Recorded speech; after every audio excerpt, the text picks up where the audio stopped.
So we've been talking about third-party exclusivity. I've told you all that it's waning away. It's going away.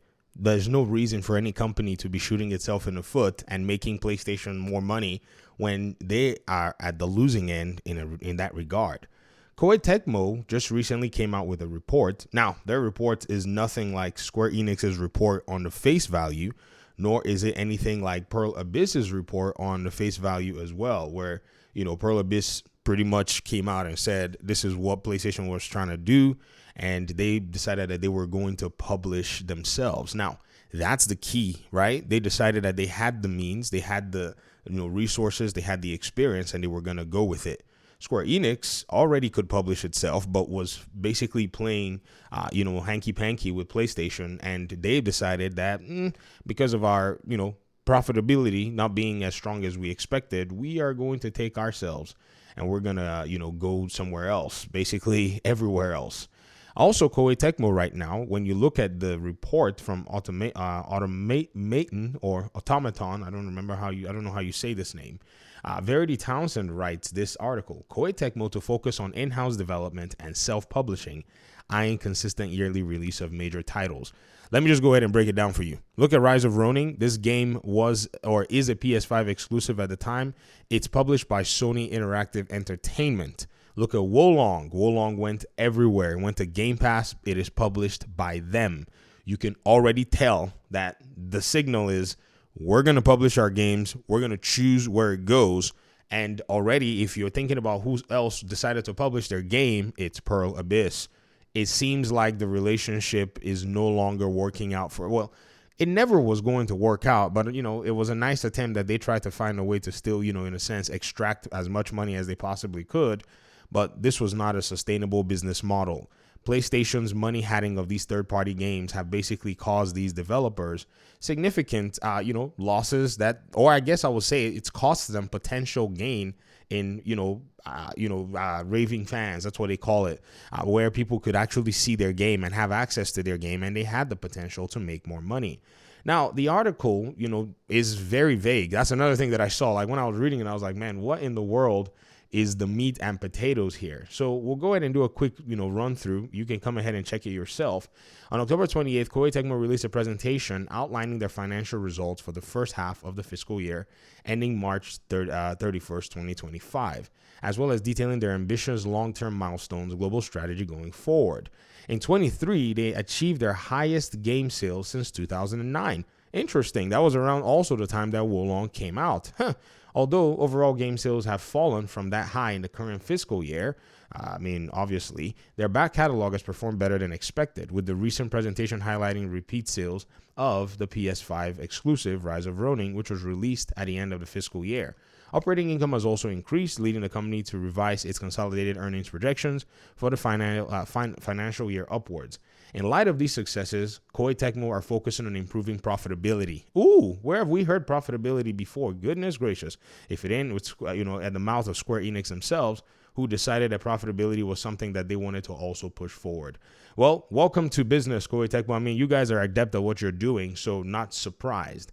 Now, what they're going to do is not only, that, but Koei Tecmo aim to self-publish all their games regardless of the scale of the title. Before the current fiscal year ends in March 31st, 2025, Koei Tecmo will release Fairy Tail 2, Dynasty Warriors, and Atelier Yumiya.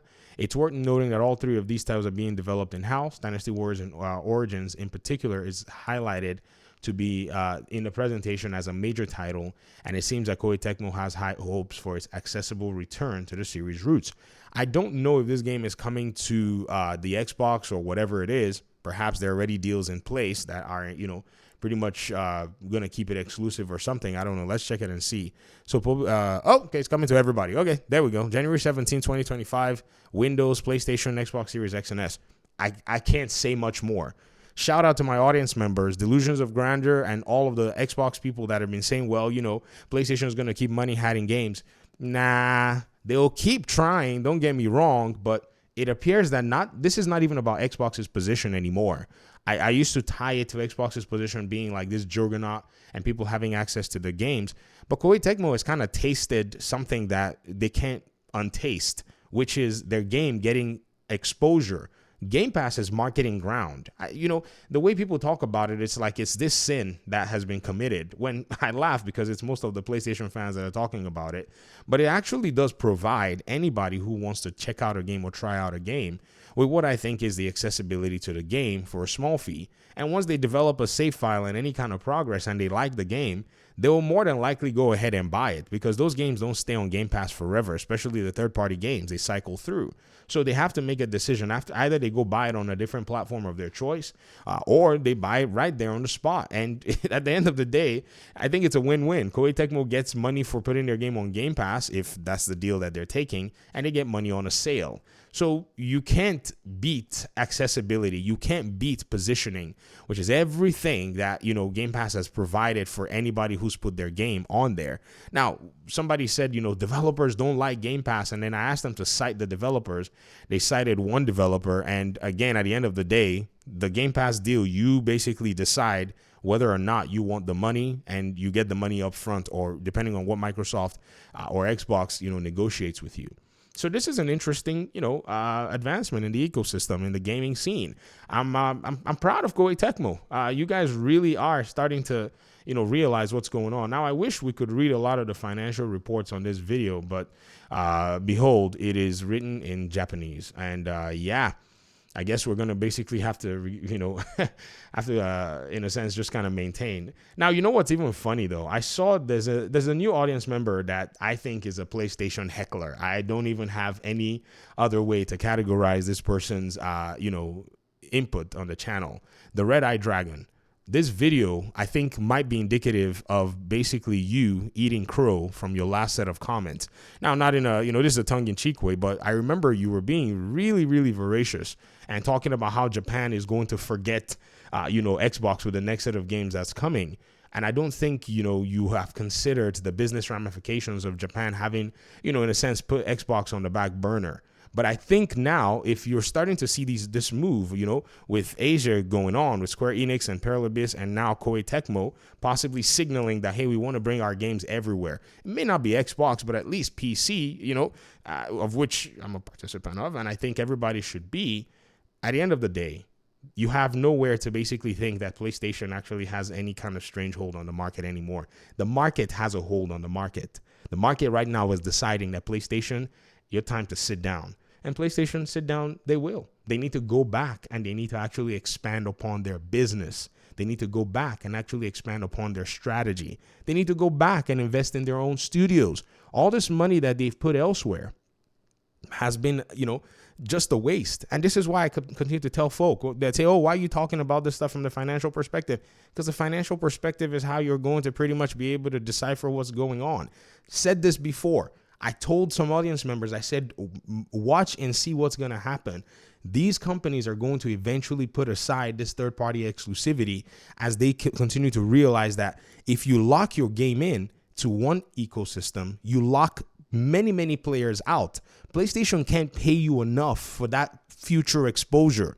It's impossible for them to do because you don't realize how big, your game can actually be and how, attractive your titles could be. And so that's pretty much what it is. And I found the Red Eye Dragon comment. I want us to basically, talk and say, guys, all this talk about PlayStation, whatever, this is all, podcast talking. Like they said, look at this. He said, I almost feel bad for y'all. You have no idea what's being released on your platform. Square Enix is one of many Japanese companies. Stay in your Xbox bubble, bro.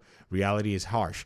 Well, again, I know you may say that, Xbox players have a bubble. I think, this is one of those PlayStation hecklers that likes to, harass, people who play on Xbox. But I got to say, we're looking at the data and the evidence. I have no reason to be emotionally invested in this stuff.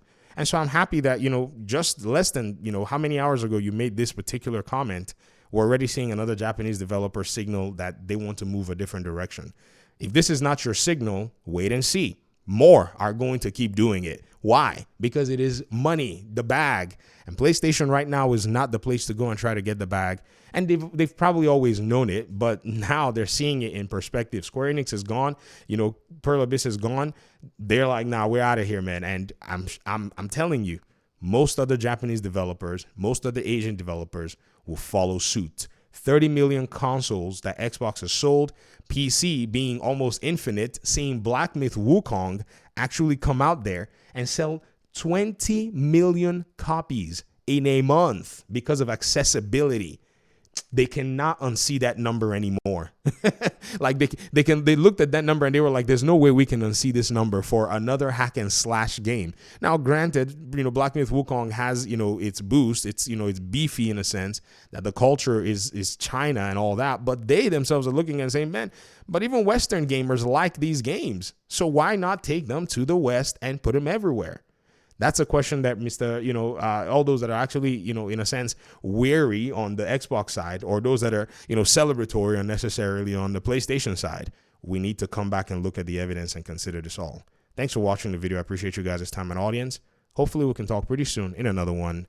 Peace out.